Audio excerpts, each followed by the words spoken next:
okay, we're going to take the same line, y equals 3x plus 2, but this time we're going to translate it along this vector, 2, negative 4, which means we're going to shift that line to the right 2 and then down 4.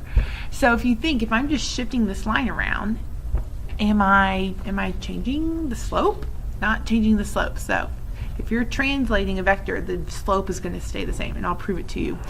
So what you could do is, just like what we've done, take the individual points off of the line and then translate each of those individual points. So if I take those points, it will give me 2, negative 2, 3, 1, and 1, negative 5 when I translate them individually along this vector.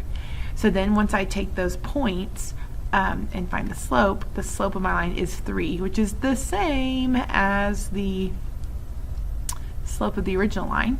And then I can plug any one of these points and this slope into point slope equation.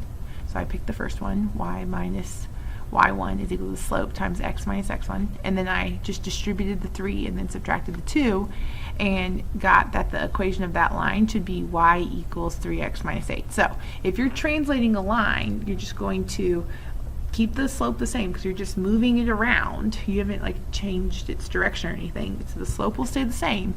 Then you just have to figure out like the y-intercept is going to change. So I don't want you to think like, oh, I'm just going to take this y-intercept and like shift it down 4. Like this y-intercept is going to the right 2 and then down 4. So like this y-intercept is moved to right here, so then you still have to figure out what the y-intercept is.